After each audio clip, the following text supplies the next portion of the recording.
Tangis pecah warnai cedera Hernando Ari. Dua pemain keturunan sekaligus bertekad bela timnas Indonesia. Pelatih Italia prediksi negara ASEAN di Piala Asia 2023. Simak informasi selengkapnya hanya di Garuda Space Update.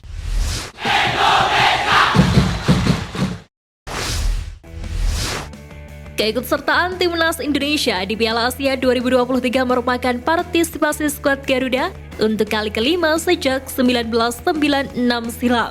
Sebelumnya, skuad Garuda telah berpartisipasi pada edisi 1996, 2000, 2004, 2007, dan kali ini pada 2023 lolos lewat jalur kualifikasi.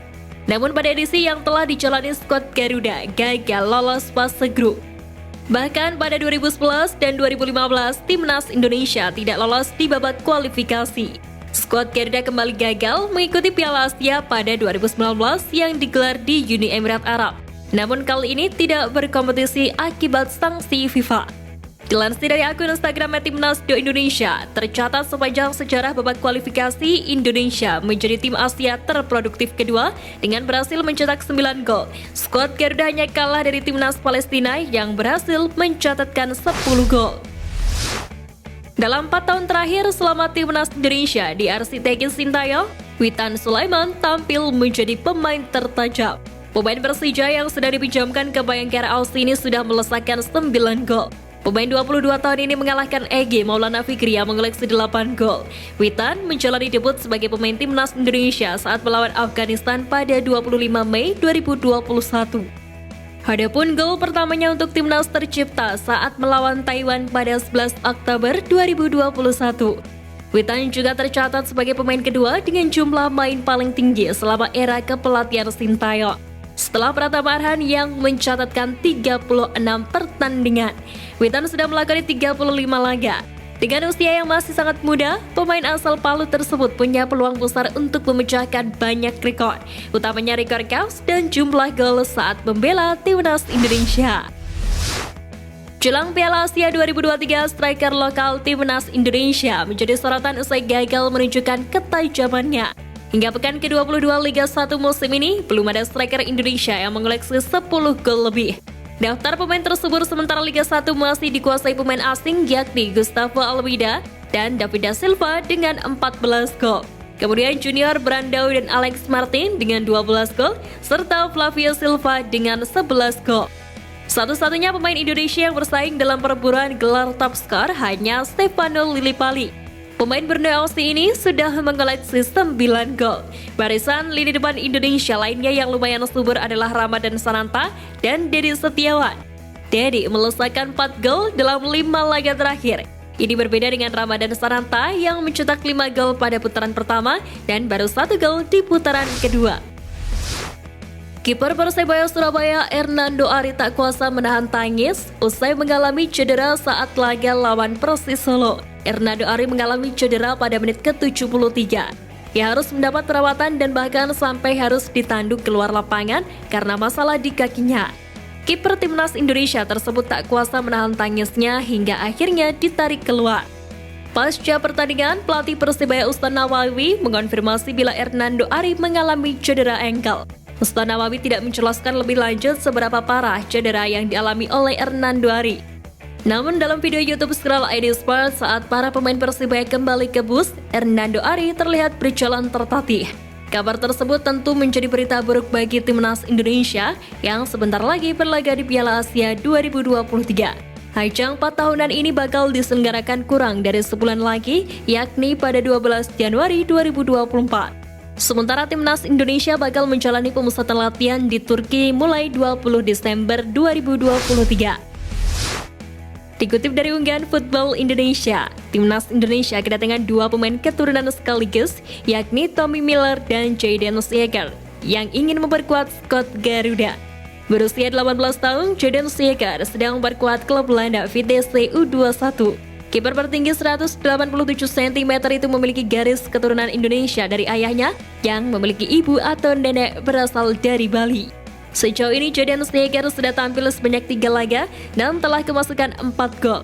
Meski sudah kemasukan 4 gol, tetapi ia berhasil membawa VTC U18 mendapatkan kemenangan 3-1 atas LC Utrecht U18, serta imbang 2-2 dengan Feyenoord U18 dan 1-1 dengan Ajax Amsterdam U18. Sedangkan Tommy Miller merupakan pemain keturunan Indonesia-Kanada. Pemain berusia 20 tahun itu memiliki garis keturunan Indonesia dari ibunya, sedangkan kakeknya lahir di Surabaya dan neneknya dari Belanda. Tommy Miller memiliki tinggi 190 cm dan bisa bermain sebagai gelandang tengah, gelandang serang, dan penyerang.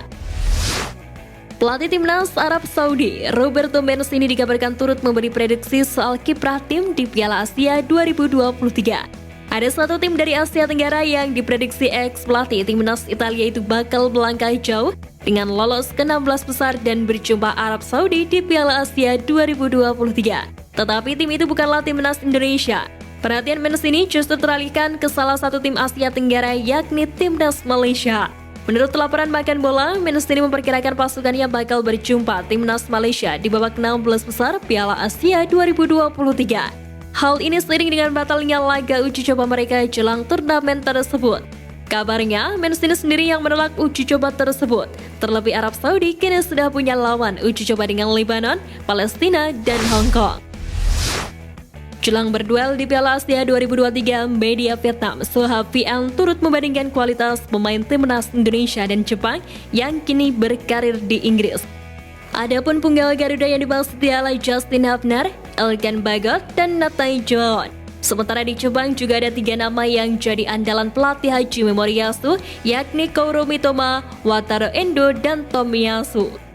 Sohadovian menyebut kualitas pemain Liga Inggris dari Jepang lebih tinggi ketimbang Indonesia, sebab Kaoru Mitoma merupakan pemain Brighton and Hove Albion FC. Wataru Endo dari Liverpool FC dan Tomiyasu asal Arsenal merupakan kontestan Liga Premier Inggris. Sedangkan Nathan John dari Swansea City dan Bagot dari Ipswich Town masih berkutat mendapatkan tempat di klub Liga Divisi Championship Inggris. Terakhir, Hubner masih bermain untuk Wolves U21. Vietnam sudah merencanakan pemusatan latihan jelang Piala Asia 2023. Namun persiapan Golden Star Warriors tidak sepadat timnas Indonesia. Philip Troscher bakal menjalankan tes dengan waktu yang cukup singkat lantaran baru akan berkumpul pada 28 Desember. Tes Golden Star Warriors juga tidak dilakukan di luar negeri. Mereka memilih untuk berlatih di Vietnam sampai 5 Januari. Baru setelah itu anak asuh Troscher akan berangkat ke Qatar. Vietnam dijadwalkan menjalani 1 laga uji coba.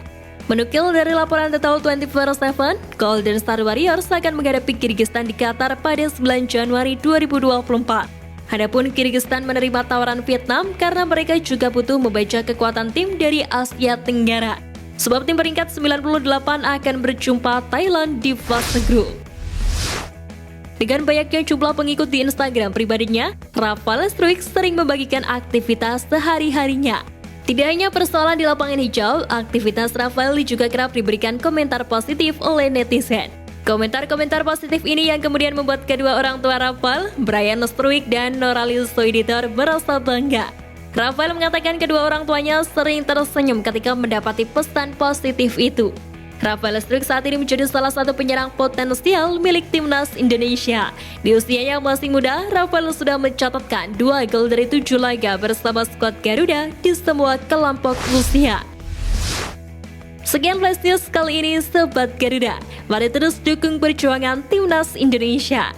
Nantikan Flash News Edition dari Garuda Space selanjutnya. Terima kasih dan salam olahraga.